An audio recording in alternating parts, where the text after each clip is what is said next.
Si Atty. Mans Carpio, mga kababayan, yung asawa po ni Vice President Inday Sara, pinaimbita na po sa Kongreso matapos madawit, mga kababayan, sa smuggling ng droga noong 2018, panahon ni dating Pangulong Digong. So kung paniniwalaan natin yung kwento, yung pinasabog na bombshell sa Congress ng witness, mga kababayan, na si dating Customs Officer Jimmy Guban, lumalabas na yung pamilya Duterte mismo, si Pulong, yung asawa ni Inday.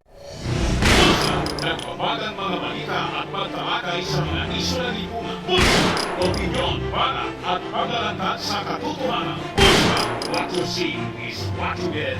Unisan. Tapos si Michael Yang, sila yung mga smugglers ng droga dito po sa ating bansa.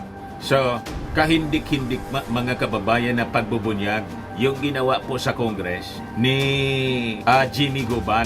Yan po. Ex-Customs Intelligence Agent implicates Paulo Duterte, Mans Carpio, Michael Yang on Shabu controversy. So lumalabas, mga kababayan, yung war on drugs ni Digong, fake po, cover lang, mga kababayan, yon. Diba? Naalala ninyo, mga kababayan, yung mga revelasyon ni Trillanes? Sabi ni Trillanes, yung war on drugs po ni Digong, ang objective daw po, para masolo nila yung negosyo. So talagang nakakapanindig, balahibo, mga kababayan, yung naging kwento kahapon sa Quad Committee hearing sa Kongreso. So ito ngayon yung mga development, sabi rito sa balita ng Politico News. Sara Duterte's husband invited to house drug smuggling probe. Yan po siya. So ibig sabihin, kung paniniwalaan natin po, si Guban, ito yung negosyo ng mga Duterte. Sabi po ni Guban sa pagtatanong ni Congressman Benny Abante, ano anya negosyo nila? Ni Pulong, ni Mans Carpio, ni Michael Yang. Sabi po ni Guban, they're engaged anya in importation. Tapos yung mga container vans, mga kababayan, na may laman na mga imported products, imported goods, may nakapalaman na mga droga. Yun ang sinasabi po ni yun ang sinabi po ni Guban. At ang may-ari mismo, sina Pulong, Mans Carpio, yung asawa ni Inday, saka po si Michael Yang. Yan po sabi rito. A former Customs Intelligence Officer, balita ito galing sa Manila Times, mga kababayan. On Friday, linked the son and son-in-law of former President Rodrigo Duterte and his former economic advisor to the case involving the smuggling of an estimated 11 billion worth, matindi po, of shabu into the country in 2018. Testifying at the House hearing held at Villa Di Bacolor Convention Center, Jimmy Guban named Duterte's eldest son, si Pulong po, Davao City Congressman Paulo Duterte, Manasseh Carpio or Mans Carpio, na asawa ni Vice President Sara Duterte, and Michael Yang as the owner of the container with magnetic lifters where part of the shipment was found. Ayan po ang magnetic lifter kung saan nakuha yung mga shabu. Yan po, mga kababayan. So ito po si Mans Carpio, Atty. Mans Carpio, Meneses Carpio, na siyang asawa po ni Inday Sara, na sabi, isa siya sa may-ari nung container with magnetic lifters na may laman ng shabu. Yan po. Davao City Representative Paulo Duterte, Manasseh Carpio, the husband of Vice President Sara Duterte, and Michael Yang as the owners of the container with magnetic lifters where part of the shipment was found. Shipment po ng 11 billion worth ng shabu sa bansa noong 2018. So kaya siya pinapaimbita ng Congress para magpaliwanag. Wala pang reaksyon galing sa ating Vice Presidente kay Inday at maging sa kanyang asawang si Mans Carpio sa naging expose sa Congress kahapon ni Guban. So yun ang aabangan po natin. Talagang kaabang-abang mga kababayan. Kung maglalabas ng statement po si Inday, kasi siyempre na-implicate yung asawa niya mismo. At siyempre, yung statement galing sa dating Pangulong Digong, kasi sa inyo yung full story ng balitang yan, click subscribe muna dito sa ating YouTube channel and hit the notification bell para lagi po kayong updated sa mga kaganapan dito sa ating bansa. Like and share na rin po ninyo ang ating video. At huwag na rin po ninyo na skip yung ating mga commercial ads para tuloy-tuloy lang ang pag-unlad ng Bagong Pilipinas. Sa mga nagana po ng malinis and spacious fitness gym, pumunta lang po kayo sa aming Colossal Fitness Gym. We also offer Grab Car Rental with our brand new 2023 model ng Toyota Innova. We also accept booking for those who are planning to travel via PAL, Cebu Pacific, and other airline companies, local and international, and bills payment for Meralco Bills, Aleco Bills, PLDT, etc. Ang Colossal Fitness Gym is located at 3rd floor Security Bank Building, Lanco Business Park, Legazpi City, Albay. For inquiries, look for Gilon Maravillas, contact number 0966-802-0949. Yan po yung aming Innova. Lagi na pong matao sa amin.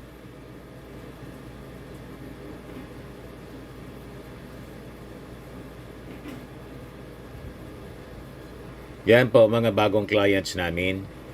Napakaganda at colorful at napakalinis ng aming gym po.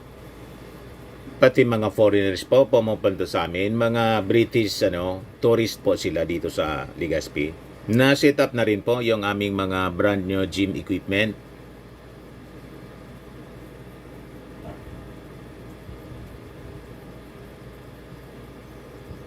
May treadmill na rin po kami. Ito naman po yung bago naming product na binibenta online. Eye Glow Serum, whitening po siya. Tingnan ninyo yung epekto sa aking anak na architect before and now. Yung mga inquiries po ninyo, dumiretso na lang kayo sa kanyang Facebook account, Riz Maravillas. Ito naman po, Firmax Firming and Lifting Cream, pinapahid po sa mga pulses in affected area. Mainam po sa paninigas ng mga kasukasuan.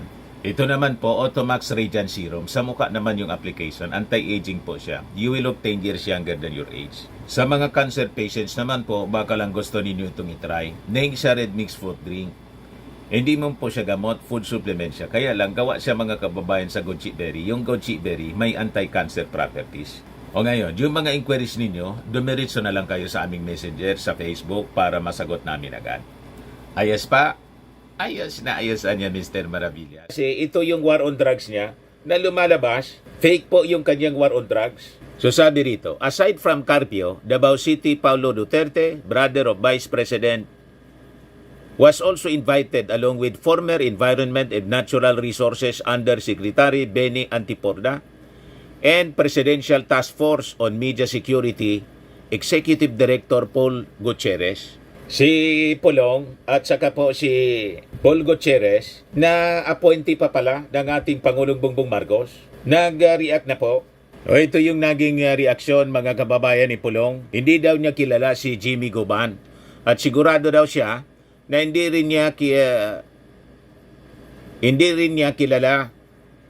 din siya kilala nito. Wala kaming anyang anumang transaksyon o ugnayan. Kaya walang rason na siya ay pagbantaan kong babanggitin man niya. Walang rason na siya ay pagbantaan kung babanggitin man niya ang pangalan ko. Yung una ito na yung investigasyon sa Senado, yun ang naging kwento ni Guban. Klaro po na walang kredibilidad ang taong yan at walang basihan ang kanyang mga sinasabi noon pa man. Kaya di ko po alam kung bakit bigla po siyang naging star witness dito. So ang maganda, yung imbitasyon ng Congress ay pagbigyan dapat ni Pulong kasi sila mismo yung dinidiin dito. O ito naman po si Paul Gutierrez, incumbent siyang USEC kasi Presidential Task Force on Media Security siya. Inappoint pa ng ating Pangulong Bongbong. Ito daw yung nanakot. Madaling sabi, kaalyado ito ng pamilya Duterte. Sabi nga natin, napasok talaga ng ahas yung palasyo. Malamang ito yung source ng mga masasamang balita laban sa ating Pangulo at nagtitimbre kay Marlica. Member po ng media, official ng National Press Club. Yan po, na-appoint pa siya ng ating Pangulong Bongbong. Bongbong Marcos names journalist Paul Gutierrez as new Chief of Media Security Task Force. Tapos, pagkatapos involved dito po sa controversy ng shabu shipment, lumalabas kasabwat ng Duterte siblings. So, pag tiningnan mo, pag pinaniwalaan natin yung mga expose ni Jimmy Guban, pati yung mainstream media po, napasok na ng sindikato. Matindi po at umabot pati sa administrasyon ng ating Pangulo na infiltrate, na-appoint pa ng ating Pangulo. So I think after thorough investigation po, kung mapatunayan, kailangang sibakin ito ng ating Pangulo. Baka ito yung yung puting ahas. Inaahas yung first couple. Ito ang source ng mga masasamang balita na umaabot sa Amerika, na laging pinagpipistahan ng vlogger na nakabase doon sa Amerika. Di ba? Baka siya yung mole, mga kababayan. So sabi rito, during Friday's hearing, Manila Congressman Bienvenido Abante moved to invite those who were mentioned by former Bureau of Customs Intelligence Officer Jimmy Guban in his testimony. Guban claimed that in 2017, a businessman introduced him to Davao City Councilor Nilo Ismol Abiliera Jr. Abiliera allegedly claimed that he is the business partner and trusted man of Duterte. Man Scarpio, the husband of Vice President Sara Duterte, and Michael Yang, the former advisor of former President Rodrigo Duterte. During the investigation of the Senate Blue Ribbon Committee, Guban claimed that Gutierrez visited him in the detention center and was told not to drag the names of Congressman Pulong, Carpio, and Yang in the probe about the seized magnetic lifter containing hundreds of kilos of shabu. Pag sinabit mo niya yan, tudas ang buong pamilya mo. Yun daw yung sinabi ni Paul Gutierrez. Ayan po yung porsyon ng testimony. Intelligence officer ng Bureau of Customs before. Then I was also designated as the Chief OIC of the CIIS Port of Manila. Ako ngayon ay si PDL Jimmy Guban with prison number 8223 P5046. Masama po pala manghuli ng illegal na droga sa loob ng Bureau of Customs. Sumunod lang po ako sa utos ng pamunuan. Dahil noon po ay katatapos lang natanggalin ang pinuno ng Bureau of Customs. Pinalitan na galing sa PDEA na ang pangalan ay si Commissioner Isidro Lapiña. During that time, Your Honor, operatiba na po ako. Organic pa akong operatiba ng Customs Intelligence and Investigation Service. That is 17 years. Marami pong inuutos sa akin, marami pong reports na nare-receive namin. That is still, nandoon ang mga tao ng First Family at pati sila ay nag-i-impluensya. First family, ang During ibig the first sabihin niya. few months, Your Honor, marami na pong nawawalang containers. First family, referring to President Digong, yung pamilya niya. Kaya first family po.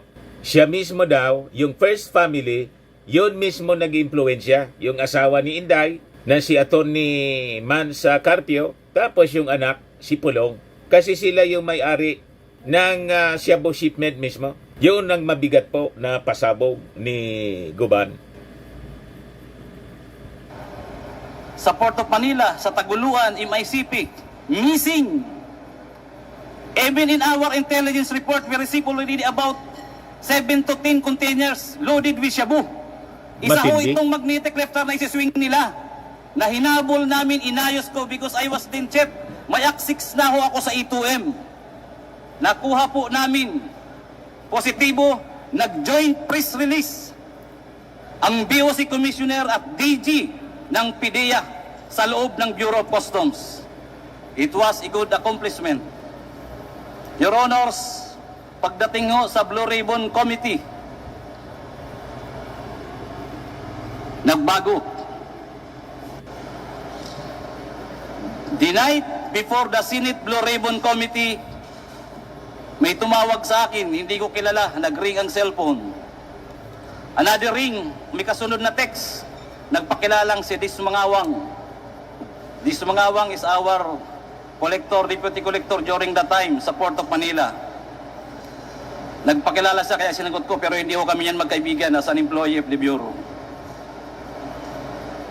Sinabi niya na tumatawag sa iyo si Paring Bini.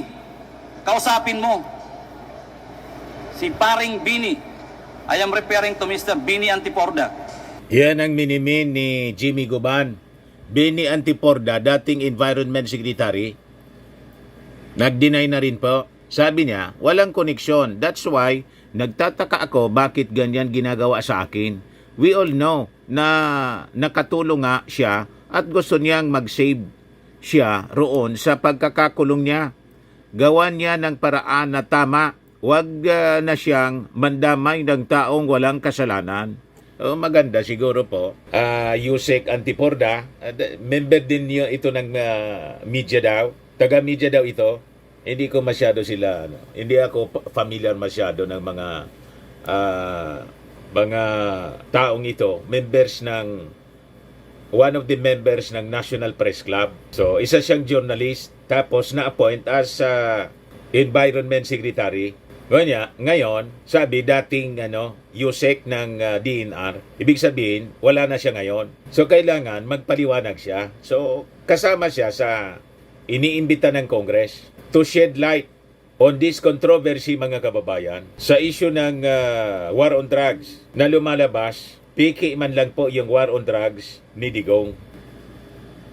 Magagawa sa kargamento. Sinagot ko kagad siya. Madam, sorry. Trabaho, huli na yan. Accomplishment yan.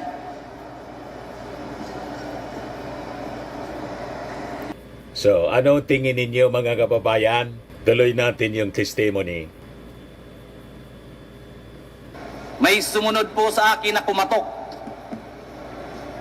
Sabi ko, siguro ko may tutulong sa akin. Nagpakilalang, taga Blue Ribbon to. Buksan mo pinto, babae. Sana po makuha natin ang CCTV. Nakita ko po, staff ng Blue Ribbon. May sumunod po sa kanyang pumasok, diretso sa kwarto ko. Tuloy-tuloy po akong dinudoro. Jimmy, pag binanggit mo ang pangalan na to, pag binanggit mo to, mamamatay ka. Lalo na kung makarating ka sa Pasay City Jail. Di tatagal ang buhay mo. The worst, Your Honor, sinabay niya pa pati anak ko. Alam namin kung nasaan yung anak mo sa Makati. Madali kidnapin yan. Your Honors, alam niyo po ba kung sino yung mga tao na ayaw niyang ipabanggit? Na halos doon pa lang gusto na ako si Pain bugbugin. Si Pulong, si Mans, si Michael Yang, at ang sabi niya pa, mga kaibigan niya ni Bini Antiporda, magkakasama yan, hindi mo ba iisang pamilya yan? Palagi yan sa Malacanang. Official pa yan ng National Press Club. Si Michael Yang, doon ko lang din nga po nalaman. Your Honors, halos hindi ko humatansya na ang intelligence report namin ay doon palang validated na may mga trabaho si Michael Yang at ang kanyang kaibigan ng illegal na droga. Halos, sabi ko, Diyos ko, akala ko trabaho lang to. Your Honor, doon pa ako nag-isip. Nag-isip, nanalangin, at sinabi ko sa sarili ko, para safety ako. At alam kong kaibigan ko naman si Colonel Asierto at malapit sa intelligence report namin, siya na lang ang dinisguise kong importer ng magnetic lifter loaded with shabu. Yan si Pulong mga kababayan sa report ng Philstar. Paulo Duterte refutes ties to Shabu smuggling. With all these revelations mga kababayan, I think yung ating mga mamamayang Pilipino maliliwanagan na sa pagpipili natin ng mga leaders in the future, in the midterm, lalo na po sa 2028 presidential elections. Kasi baka pagdating ng oras, totally naging narco-state na po tayo. Lumalabas kasi po na mismong yung gobyerno na yung sindikato, yung previous administration, kung paniniwalaan natin yung testimony po ni Jimmy Goban, mismong mga taga-palasyo na, yung smuggler ng Shabu, talagang nakakapanindig balahibo mga kababayan. But anyway, sabi ko nga, mga initial investigation pa lang ito. In fact, that was the first ng Quad Committee na ginawa po doon sa Bacolor, Pampanga. Subaybayan po natin ang continuation ng mga hearings na to ng Congress.